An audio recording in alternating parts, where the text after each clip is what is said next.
things first, we are still processing that major reveal from last week. Noah is the fourth alien. Viewers are nowhere near over it, but how did you and your castmates react to learning that news? Well, you know, it's funny because I was speaking to Karan, who plays Noah, and earlier, and he's like, well, how much do you know?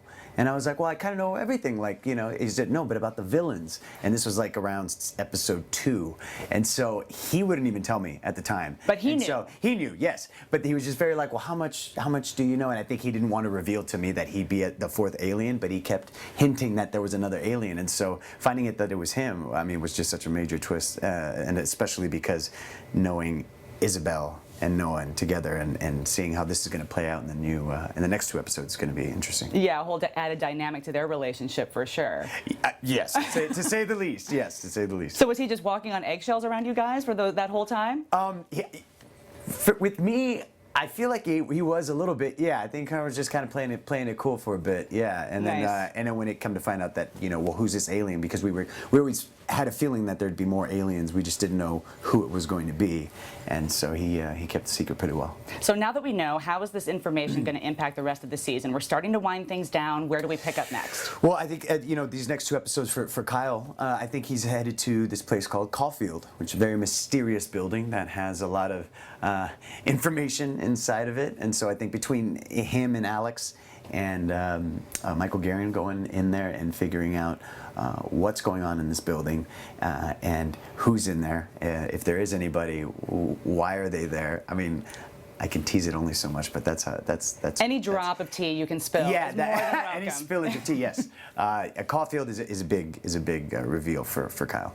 Well, fans love seeing Kyle and Alex team up a couple episodes back, so it sounds like we're going to get to see more of them as like an investigative duo, and now with Michael aboard. Yes, yeah. So we got a little bit of a trio that's happening here now, and the 3 of them are just going to go and explore this place and see what they find. And we're going to learn a little bit more about Project Shepherd. It sounds like there's even more to be revealed. Yes, I mean, I can tease that Kyle definitely will have some sort of I don't want to say showdown, but with Master Sergeant Jesse Maines, they still have some business to tie up with one another in the Shepherd bunker. I'm sure that they need to really discuss where each other are at this point. Yeah, there are things left unsaid at this point, right? Yeah. Definitely. So we're fast approaching the season finale, and fans have been on pins and needles waiting to hear Renewal news. I don't think they're alone. What's the season 2 talk been like on set? I mean, literally anything you can tell us. I know it's kind of up in the air. I mean, we don't have an official pickup. We would have loved to hear that by now. I think we'll hear something soon. I know that there's still buzz about the show. I think the fans of the show are still very invested in these storylines. And I think, especially with these next 2 episodes, the finale, it's kind of ends just this first chapter. And so we have to continue on, and I'm hoping that we hear good news soon, so we can finish the rest of the story. I mean, there's so much more to explore. I mean, what would you like to see happen for the show from here? Kyle's experienced some eye-opening personal discoveries, and there's certainly a lot of places where we could go. Yeah, yes. I mean, Kyle has just had a crazy evolution from the beginning of the season to the end here, and I think now he's headed towards a very dark path.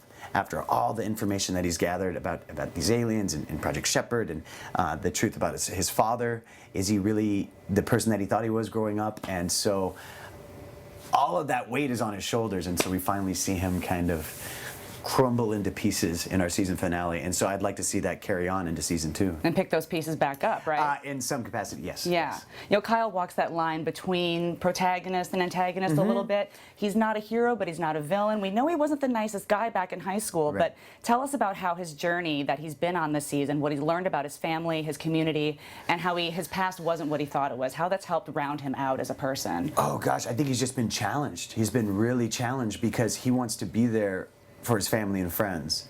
And so on the family side, he's dealing with the truth about his father. He's trying to find out all this information about who he really was and the involvement of his father with these aliens. And also trying to protect his mom at the same time. Yeah. And then he's trying to protect Liz from Max. Do we really know who Max is and what he's here, what he's in Roswell for, and what he's about? And I think that he struggles to find the balance in both of that, of like wanting to be there for somebody and then also just being in the way. He doesn't want to be in the way. At the end of the day, he's trying to take care of everybody and put out all these fires, but he's not really taking care of himself. And I think that's why our season finale is a big turning point in the wrong direction for Kyle. Yeah, so he's got to look more inward, but he's not really at that place yet. No, Yeah. no. If you love that video, you're going to love everything on the Access YouTube channel. So hit the subscribe button. You can thank me later. Hit it.